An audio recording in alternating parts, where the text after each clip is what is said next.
दोस्तों, किसी ने बड़े कमाल की बात कही है कि इस दुनिया में कोई आपके हाथ से छीन कर ले जा सकता है, लेकिन आपके नसीब से छीन कर नहीं ले जा सकता। दोस्तों, आज की कहानी बड़ी विशेष और ज्ञानवर्धक है। उम्मीद करता हूं आप इसे पूरा सुनेंगे। नमस्कार दोस्तों, Bodhi thinks by YouTube channel में आपका दिल से स्वागत है। अपने वह नहीं होते जो तस्वीरों में साथ खड़े होते हैं, अपने तो वह होते हैं जो तकलीफों में साथ खड़े होते हैं। सबके दिलों का एहसास अलग होता है। इस दुनिया में सबका व्यवहार अलग होता है। आंखें तो सबकी एक जैसी ही होती हैं, पर सबका देखने का अंदाज अलग होता है। लोग कहते हैं जिंदगी मिली है अपने हिसाब से जीने के लिए, लेकिन वही लोग सुबह होते ही किसी और के हिसाब से जीने चले जाते हैं। दिमाग कहता है कि लोगों के साथ वैसा ही व्यवहार करूं जैसा वह हमारे साथ करते हैं, लेकिन फिर दिल कहता है कि अगर हम भी उनके जैसे बन गए तो उनमें और हम में फर्क क्या रह जाएगा। हासिल कर एक मुकाम नया वक्त बदल जाता है, इंसान बदल जाते हैं, वक्त वक्त पर रिश्तों के अंदाज बदल जाते हैं। कभी कह दिया अपना तो कभी कर दिया पराया, दिन और रात की तरह। पुराने समय की बात है। एक महान विद्वान ब्राह्मण थे जिसका नाम आचार्य त्रिपाठी था। आचार्य के परिवार में सिर्फ वह, उसकी पत्नी और उनका एक छोटा बेटा था। आचार्य का अधिकांश समय अध्ययन और लेखन में ही व्यतीत होता था। उन्होंने कई महत्वपूर्ण पुस्तकें और ग्रंथों की रचना की थी, परंतु अपने लेखन और ज्ञान में इतने व्यस्त रहते थे कि अपने इकलौते पुत्र अर्पण पर ध्यान देने का समय ही नहीं मिल पाता था। एक दिन आचार्य की पत्नी ने उनसे कहा, क्या आपको अपने इकलौते पुत्र से कोई प्रेम ममता है या नहीं? पूरे दिन आप बस अध्ययन और लेखन में ही व्यतीत करते हैं। आचार्य ने उत्तर दिया, मेरे पास इन भावनाओं के लिए समय कहां है। आचार्य जी विद्वानों के बीच बहुत प्रतिष्ठित थे और राजा के दरबार में भी उनका बहुत सम्मान था। राजा ने कई बार उन्हें अपने दरबार में सलाहकार बनने के लिए अनुरोध किया था, लेकिन आचार्य हमेशा यह कहकर इनकार कर देते कि महाराज, आपकी सेवा में आने पर मुझे आपकी चापलूसी करनी पड़ेगी, जो मैं नहीं कर सकता। दूसरी तरफ उनका पुत्र अर्पण अपनी मां की अत्यधिक लाड़ प्यार में बिगड़ गया था। वह पाठशाला जाने की बजाय आवारा लड़कों के साथ समय बिताने लगा। आचार्य जी अपने लेखन और अध्ययन में इतने व्यस्त रहते थे कि उन्हें अपने पुत्र की हरकतों का पता ही नहीं चलता था। अर्पण ने जुआ खेलना शुरू कर दिया और समय के साथ मदिरा पान भी करने लगा। उसकी संगत कुछ चोर उचक्के जैसे युवकों के साथ हो गई थी। एक दिन की बात है, अर्पण अपने चोर दोस्तों के साथ मंदिर में चोरी करने के लिए जाता है, और जब वह तीनों मंदिर में सौरी कर रहे थे, तभी एक पहरेदार ने उन तीनों को सौरी करते हुए पकड़ लिया और उसे पकड़कर सीधे राजा के पास ले गए और बोले, महाराज, यह लड़के मंदिर में चोरी करते हुए पकड़े गए हैं और इनमें से एक आचार्य जी का पुत्र अर्पण है। यह सुनकर राजा भी अचंभित रह गए कि ज्ञान और धर्म का उपदेश देने वाले आचार्य का पुत्र चोरी में लिप्त है। राजा ने तुरंत एक सैनिक को आचार्य जी के घर पर सूचना देने के लिए भेजा। सैनिक ने जाकर कहा, आचार्य जी, आपका बेटा राजमहल में है, उसे मंदिर में चोरी करते हुए पकड़ा गया है। यह सुनकर आचार्य जी ने कहा, ओ, ये क्या मेरे मुंह पर काली खपत लग गई, अब मैं किसी को क्या मुंह दिखाऊंगा। उनकी पत्नी ने कहा, महाराज आपका बहुत सम्मान करते हैं, आप चाहे तो उसे माफी मिल सकती है। आचार्य जी ने उत्तर दिया, नहीं, मैं एक अपराधी की सिफारिश कर नहीं करूंगा, यह भी एक अपराध है।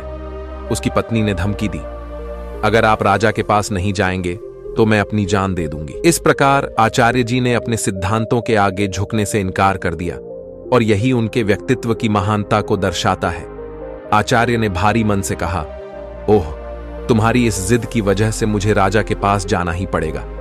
पत्नी की बात मानकर अनिच्छा के बावजूद वे राजमहल पहुंचे। दरबार में उन्होंने राजा से निवेदन किया, राजन, मेरा पुत्र अभी नाबालिग है, उसे क्षमा कर दीजिए। राजा ने गंभीरता से जवाब दिया, यदि ऐसी बात है तो आपको राज दरबार में सभी के सामने मुझसे सार्वजनिक रूप से माफी मांगनी होगी, तभी मैं आपके बेटे को माफ कर सकता हूं। आचार्य ने सिर झुकाकर कहा, ठीक है राजन, मैं भरे दरबार में आपसे अपने बेटे के लिए क्षमा याचना करता हूं। आचार्य की इस विनती पर राजा ने उनके बेटे को इस शर्त पर माफ कर दिया कि भविष्य में वह कोई अपराध नहीं करेगा। परंतु इस घटना के बाद आचार्य जी की प्रतिष्ठा में धक्का लग गया। वे जहां भी जाते लोग उसे कहते कि आचार्य का बेटा चोर और उचक्के है। ये सब सुनकर आचार्य जी को बहुत दुख होता। इस अपमान और बेइज्जती के चलते आचार्य जी अब बीमार रहने लगे। उनके स्वास्थ्य पर इसका गहरा असर पड़ा। बेटा तो घर आ गया, लेकिन चोरी की उसकी आदत गई नहीं। उसने आचार्य जी की किताबें उठाकर बेचना शुरू कर दिया। एक दिन आचार्य जी ने पूछा, मेरी पुस्तकें कहां गई? तो बेटे ने लापरवाही से कहा, पिताजी मैंने घर का कोड़ा कचरा साफ कर दिया। आचार्य क्रोधित होकर बोले, अरे निकम्मे, तूने मेरा सर्वनाश कर दिया बेटा। उसे स्वर में बोला, आप तो हमेशा मुझे कोसते ही रहते हैं। मुझे लगा वो किताबें किसी काम की नहीं, इसलिए मैंने उसे बेच दिया। आचार्य जी ने उसे ज्यादा कुछ कहा नहीं। समय बीतने के साथ साथ आचार्य की बीमारी और गंभीर होती गई। वे चिंतित थे कि उनके बाद उनकी पत्नी और आवारा बेटे का क्या होगा। वे बीमार थे, फिर भी एक महत्वपूर्ण ग्रंथ की रचना कर रहे थे। वे सोचते, मैं यह ग्रंथ पूरा करके ही मरूंगा। बीमारी के बावजूद वे दिन रात लिखते रहे और एक दिन उनका यह ग्रंथ पूरा हो गया। उन्होंने सोचा, मेरा ग्रंथ तो पूरा हो गया है, लगता है मेरे जीवन के दिन भी पूरे हो गए हैं। उस दिन उन्होंने अपने बेटे को पास बुलाया और कहा, बेटा अभी भी समय है, तुम संभल सकते हो, अपने आप को काबिल बना सकते हो। उन्होंने अपना लिखा हुआ ग्रंथ बेटे को देते हुए कहा, बेटा तुम्हारी बर्बादी मेरी ही लापरवाही का नतीजा है। यह अमूल्य ग्रंथ संभाल कर रखो, तुम्हें देने के लिए मेरे पास कुछ और नहीं है। अर्पण ने वह ग्रंथ की पोथी अपने पास रखी, परंतु मन ही मन वह सोच रहा था, मैं इस पोथी का क्या करूंगा? मुझे पढ़ना लिखना तो आता ही नहीं। अगर पिताजी ने कुछ पैसे देते तो बात भी थी। अगले दिन सुबह आचार्य का देहांत हो गया। उनकी मृत्यु के बाद उनके परिवार पर मानो दुखों का पहाड़ टूट पड़ा था, परंतु अर्पण को इस बात की कोई चिंता नहीं थी। वह तो अपने पिताजी के सामान में धन की तलाश करने लगा। पिताजी ने मेरे लिए एक कौड़ी भी नहीं छोड़ी।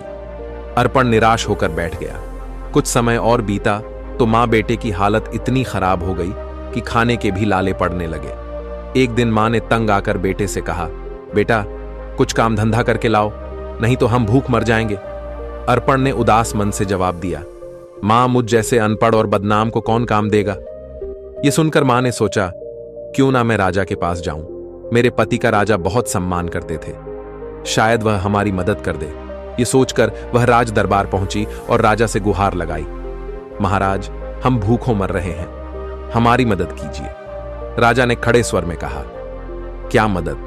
तुम्हारे पति को मैंने बहुत बार सलाहकार बनने के लिए अनुरोध किया था, लेकिन आचार्य हमेशा यह कहकर इनकार कर देते कि महाराज आपकी सेवा में आने पर मुझे आपकी चापलूसी करनी पड़ेगी, जो मैं नहीं कर सकता।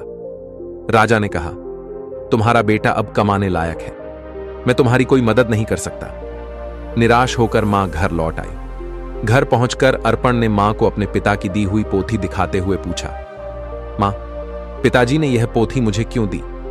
मां ने दुखी स्वर में कहा, बेटा यह तेरे पिता की ज्ञान की आखिरी निशानी है। अर्पण ने उस पोथी को पढ़ने की कोशिश की, पर वह उसके लिए काला अक्षर भैंस बराबर थी।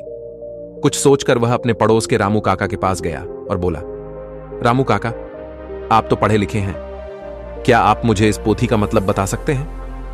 रामू काका ने पोथी खोलकर देखा और बोले, इसमें तो बहुत कठिन श्लोक लिखे हैं, इनका अर्थ तो कोई महापंडित ही बता सकता है। अर्पण निराश होकर वापस लौट आया। उसने कई जगह काम ढूंढने की कोशिश की, पर अपनी बुरी छवि के कारण किसी ने उसे काम पर रखने से इनकार कर दिया। वह जहां भी जाता लोग उसे दुत्कार कर भगा देते थे। इस बीच उसकी मां भूख और बीमारी से कमजोर होती चली गई। अपनी मां की लाचारी और उसकी भूख को देखकर अर्पण ने खाने का इंतजाम करने की ठानी और घर से निकल पड़ा। चलते चलते उसकी नजर एक बगीचे पर पड़ी जिसमें फलों के पेड़ लगे हुए थे। उससे रहा न गया और वह बगीचे के अंदर चला गया। अर्पण ने जल्दी से कुछ फल तोड़े, लेकिन तभी बगीचे का पहरेदार वहां आ गया। सहयोग से वह बगीचा महाराज का था।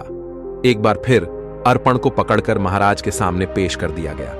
पहरेदार ने कहा, महाराज यह आपके बगीचे से फल चुरा रहा था। राजा ने गुस्से में कहा, अरे तुम्हारी अब तक आंखें नहीं खुली, तुमने फिर से चोरी की। अर्पण गिर गिर कर बोला, महाराज मैं कई दिनों से भूखा हूं। राजा ने कड़क आवाज में कहा, चुप हो जाओ, अगर तुम आचार्य के पुत्र ना होते तो तुम्हें सूली पर चढ़ा देता। तुम्हारी यही सजा है कि तुरंत मेरा राज्य छोड़ दो। वह बेचारा कह भी नहीं पाया कि वह भूख से लाचार है। राज्य से निकाले जाने की सजा पाकर जब बेचारा अर्पण घर लौटा तो उसकी मां की मृत्यु हो चुकी थी, क्योंकि कई दिनों से उसने कुछ नहीं खाया था और उसे हमेशा चिंता सताती रहती कि मेरे जाने के बाद मेरे बेटे का क्या होगा। दुखी मन से उसने अपनी मां का अंतिम संस्कार किया और राज्य छोड़ने का निश्चय कर लिया। अर्पण ने अपने पिता की दी हुई पोथी को संभालकर एक थैले में डाला और राज्य छोड़कर चल दिया। दोस्तों, जिंदगी के एहसास बदल जाते हैं जब कोई हाथ और साथ दोनों ही छोड़ देता है। तब कुदरत कोई ना कोई उंगली पकड़ने वाला भेज देता है। मुस्कुराकर चलते रहिए। मुंह पर कड़वा बोलने वाले कभी धोखा नहीं देते। डरना तो मीठा बोलने वालों से चाहिए जो दिल में नफरत पालते हैं और समय के साथ बदल जाते हैं। नामुमकिन कुछ भी नहीं है। हम वह सब कर सकते हैं जो हम सोच सकते हैं, और वह सब सोच सकते हैं जो हमने कभी नहीं सोचा कि सब कुछ संभव है। हर कोई कहता है कि ईश्वर नजर नहीं आता। सच तो यह है कि जब संकट में कोई साथ नहीं देता तो वही नजर आता है। सहारे इंसान को खोखला कर देते हैं और उम्मीदें कमजोर कर देती हैं। अपनी ताकत के बल पर जीना शुरू कीजिए। आपका खुद से अच्छा साथी और हमदर्द कोई और नहीं हो सकता। यकीन जानिए, अगर आप हारना सीख लेंगे तो जीत रोती पीटती आप तक चली ही आएगी। वक्त आपका है। चाहो तो सोना बना लो, चाहो तो सोने में गुजार दो। अगर आप जानते हैं कि आप वाकई में सही हैं तो लोगों को जो चाहे कहने दो। फिर पीठ पीछे आपकी बात चले भी तो घबराना मत, क्योंकि बात उन्हीं की होती है जिनमें कोई बात होती बढ़ते रहे कदम। बस मंजिल की ओर कुछ मिले ना मिले, तजुर्बा तो नया होगा। भूमि पर फल के लिए श्रम सबको करना पड़ता है। परमात्मा सिर्फ लकीरें देता है, उसमें रंग हमको भरना पड़ता है। अर्पण चलते चलते वह एक घने जंगल में पहुंचा और सोचा, यही फूल फल खाकर गुजारा करूंगा। वह एक पेड़ के नीचे बैठ गया और अपने पिता की पोथी को खोलकर फिर से पढ़ने की कोशिश करने लगा। शायद इसमें छिपे ज्ञान से मेरे दुखों का अंत हो जाए। बेचैनी में वह पोथी के पन्ने पलट रहा, लेकिन उसे कुछ समझ नहीं आ रहा था। उसने सोचा कि काश मैं पढ़ पाता। पिताजी ने मरते वक्त कहा था कि यह ग्रंथ अमूल्य है। अचानक हवा का एक तेज झोंका आया और पोथी में से कुछ पन्ने उड़ गए। अर्पण ने उन पन्नों को पकड़ने की कोशिश की, पर वह असफल रहा। वह सोचने लगा, पता नहीं कितने पन्ने उड़ गए हैं। उसने पोथी को वापस बंद किया और आराम करने के लिए पेड़ के नीचे सो गया। उसी जंगल में एक युवराज शिकार खेलने के लिए भटक रहा था। हवा में उड़ता हुआ पोथी का एक पन्ना उसके हाथ लग गया। उसने उसे देखा और पढ़ने लगा। किसी ने सुंदर हस्तलिपि में संस्कृत का श्लोक लिखा है, किंतु मैं संस्कृत नहीं जानता। कुछ सोचकर युवराज ने वह पन्ना अपनी जेब में रख लिया और शिकार की तलाश में आगे बढ़ गया। तभी उसकी नजर एक हिरण पर पड़ी और वह उसका पीछा करने लगा। हिरण अपनी जान बचाने के लिए एक प्राचीन मंदिर की दिशा में भागा और युवराज उस प्राचीन मंदिर में दाखिल हो गया। जंगल के बीच में यह एक प्राचीन मंदिर था, जहां कुछ वनवासी पूजा कह रहे थे। उनका पुजारी कह रहा था, भाइयों, देवी को प्रसन्न करने के लिए हमें नौजवान युवक की बलि देनी होगी। तभी युवराज ने मंदिर में प्रवेश किया। वनवासियों ने उसे देखा और बोले, पुजारी जी, संयोग की बात है, युवक भी आ गया, क्यों ना इसी की बलि दे दी जाए। यह सुनकर युवराज सोच में पड़ गया। अगर मैंने इन्हें अपना असली परिचय दे दिया तो यह मुझे अवश्य ही बलि पर चढ़ा देंगे, क्योंकि यह शत्रु देश के राजा का है। वनवासियों ने युवराज को रस्सियों से बांध दिया। तब युवराज ने कहा, पुजारी जी, मैं एक नीच कुल की संतान हूं, मेरी बलि देने से देवी अपवित्र हो जाएंगी। पुजारी ने हंसते हुए सख्त स्वर में कहा, अरे देवी को बलि चाहिए, उन्हें ऊंच नीच से कोई मतलब नहीं है। युवराज अपने जीवन से निराश हो गया और सोचने लगा, झूठ बोलकर भी मैं अपने प्राण नहीं बचा पा रहा हूं। जब उसे बलि के लिए लाया गया तो उसने कहा, भाइयों, बलि पर चढ़ाने से पहले मैं अपनी एक अंतिम इच्छा पूरी करना चाहता हूं। मेरी जेब में एक भोजपत्र है, क्या कोई उसे पढ़कर उसका अर्थ बता सकता है? मेरी यही अंतिम इच्छा है। पुजारी ने कहा, अवश्य लाओ, मैं तुम्हें उसका अर्थ बताता हूं। पुजारी ने उस ग्रंथ के पन्ने को अपने हाथ में उठाया और कहने लगा, इस भोजपत्र पर 2 श्लोक अंकित है। पहले का अर्थ है, एक झूठ कई झूठों को जन्म देता है और झूठा व्यक्ति अंततः मुसीबत में फंस जाता है। दूसरे श्लोक का भावार्थ है, किसी के प्राण लेना सरल है, परंतु किसी को जीवन देना अत्यंत कठिन है। युवराज यह सुनकर फूट फूट कर रोने लगा। पुजारी ने उससे पूछा, तुम रो क्यों रहे हो? युवराज ने रोते हुए कहा, यह दोनों श्लोक मुझ पर ही चरित्रालु होते हैं। यह सुनकर वनवासियों को अपनी गलती का एहसास हुआ। उनमें से एक आगे बढ़कर बोला, पुजारी जी, यह युवक सच कह रहा है, हमें इसे जबरदस्ती बलि पर चढ़ाने का कोई अधिकार नहीं है। तब वनवासियों ने युवराज को मुक्त कर दिया।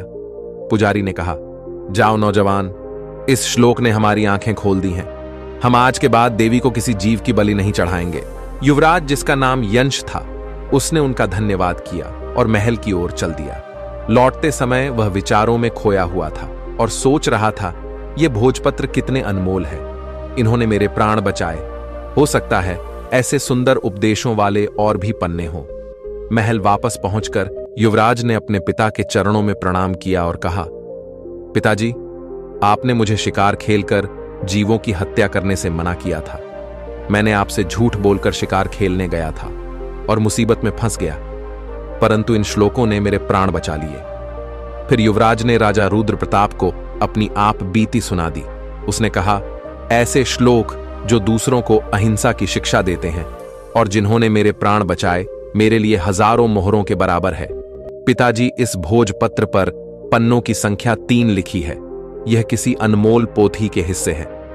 राजा रुद्र प्रताप ने यह सुनकर अपने कुछ सैनिक को बुलाया और उन्हें भोजपत्र दिखाते हुए आदेश दिया, जो भी ऐसे श्लोकों से सजे भोजपत्र खोज कर लाएगा, उसे ऊंचा पद और पुरस्कार भी दिया जाएगा। दूसरे ओर आचार्य जी का बेटा अर्पण महीनों जंगलों में भटकता रहा। भटकते भटकते वह राजा रुद्र प्रताप के राज्य में आ पहुंचा। नगर में आकर भी उसने कई लोगों से सहायता मांगी, परंतु हर कोई उसे दुत्कार कर भगा देता था, क्योंकि इतने दिनों से भटकते भटकते अर्पण एक भिखारी जैसा दिखने लगा था। एक दिन की बात है, भूखा प्यासा अर्पण राजमहल की तरफ से निकल रहा था और उसे जोर की भूख लग रही थी। वह सोचने लगा कि अब भूख के मारे उसकी जान निकली जा रही है। तभी अचानक राजमहल की रसोई से खाने की महक उसकी नाक में आ गई। अनायास ही वह उस मोहक सुगंध की ओर खींचता चला गया और सीधा रसोई घर में जा पहुंचा। वहां जाकर उसने रसोइये से कहा, भाई, मुझे 2 रोटी दे दो, बहुत भूखा हूं। रसोइये ने उसे दुत्कारते हुए कहा, जा भाग यहां से। लेकिन अर्पण की भूख इतनी बढ़ चुकी थी कि उससे सहन नहीं हो रही थी। उसने मौके का फायदा उठाकर रसोइये से नजरें बचाई और 2-3 रोटियां उठाकर अपने थैले में डाल ली। दुर्भाग्य से रसोइये की नजर उस पर पड़ गई। उसने अर्पण का हाथ पकड़ लिया और गुस्से में बोला, अरे रोटी चोर, चल, तुझे महाराज के सामने ले चलता हूं। अर्पण भूख के कारण चल भी नहीं पा रहा था और रसोइया उसे खींचता हुआ महाराज के पास ले गया और बोला, महाराज जी, यह भिखारी लड़का राजमहल की रसोई में घुस आया और यहां से रोटियां चुराई है जो इसके थैले में है। महाराज ने सिपाहियों को आदेश दिया, इस भिखारी के थैले को उल्टा कर दिया जाए। एक सिपाही आगे बढ़ा और अर्पण का थैला छीना और उसे उल्टा कर दिया। थैले से रोटियों के साथ साथ वह ग्रंथ भी निकल आया जो अर्पण के पिता ने लिखा था। उसी समय युवराज भी वहां से गुजर रहे थे, तो ग्रंथ को देखते ही युवराज की आंखें चमक उठी। उसने तुरंत ग्रंथ को उठा लिया और खुशी से चिल्ला उठा, अरे, यह तो वही अनमोल पोथी है जिसकी हमें महीनों से तलाश थी। फिर युवराज ने अर्पण की ओर देखा और आदरपूर्वक अपने सिपाही को कहा, इस धनवान लड़के को सम्मान से बिठाया जाए। फिर उस लड़के को एक सिंहासन पर बैठाया गया। फिर युवराज ने पूछा, भाई, तुम्हारा नाम क्या है? लड़के ने कहा कि मेरा नाम अर्पण है। युवराज ने कहा कि इतनी अनमोल संपत्ति होने के बावजूद भी तुम भीख मांग रहे हो। मैं इस पोथी के लिए तुम्हें 50,000 स्वर्ण मुद्राएं देने को तैयार हूं। अर्पण यह सुनकर एकदम असंबित रह गया और बोला, क्या कहा? 50,000 स्वर्ण मुद्राएं कम नहीं है महाराज। मैं सोच रहा था कि लाखों की संपत्ति रखते हुए भी मैं भूखा मर रहा था। फिर उसने कहा, मित्र, इस पोथी के वचनों ने सदा मुझे पतन के गड्ढे में गिरने से बचाया है और मेरे प्राणों की रक्षा की है, लेकिन मेरी आंखें बार बार ठोकर खाकर भी नहीं खुली। युवराज ने पोथी खोली और अर्पण को पहले और दूसरे पन्ने की श्लोक सुनाने लगा। उसने लिखा था कि अविद्या सारे कपटों की जननी है और संकटों में ही अपने और पराई की पहचान होती है। अर्पण ने कहा, सचमुच अविद्या ने ही मुझे दर दर का भिखारी बना दिया। अगर मैंने बचपन में ही विद्या ग्रहण की होती तो आज मैं भी अपने पिता की तरह एक विद्वान होता। युवराज ने कहा, भाई अर्पण, अपनी पोथी का यह मूल्य स्वीकार करो। और यह कहते हुए उसने स्वर्ण मुद्राओं की थैली अर्पण को थमा दी। अर्पण ने थैली को हाथ में लेते हुए कहा, अब मैं धन का बोझ कहां उठाता फिरूं? इस धन को मैं गरीब बच्चों की अविद्या दूर करने के लिए लगाऊंगा। युवराज ने कहा, मित्र, अब तुम एक भिखारी नहीं रहे, तुम तो अब महान धनवान हो गए हो। अर्पण सोच रहा था, काश यह समझ मुझे बचपन में ही आ गई होती तो शायद मेरे माता पिता आज यहां होते। इसके बाद अर्पण ने वह धन ग्रहण किया और उसने उस धन से गरीब बच्चों के लिए एक पाठशाला बनवाई और खुद भी विद्या प्राप्त करने लगा। दोस्तों, किसी ने बड़े कमाल की बात कही है कि हौसला ना हार गिरकर, ए मुसाफिर, अगर दर्द यहां मिला है तो दवा भी यहीं मिलेगी। दोस्तों, जीवन में जो होना है वह होकर रहेगा। यह कहानी सिखाती है कि अगर आपकी बुराइयां आप पर हावी हो गईं तो आपका अंत निश्चित है। इसलिए बुराइयों को अपने ऊपर हावी मत होने दो। इस कहानी को सुनने के लिए धन्यवाद। दोस्तों, मिलते हैं अगली वीडियो में एक नई सीख के साथ। खुश रहिए, अपना ख्याल रखिए।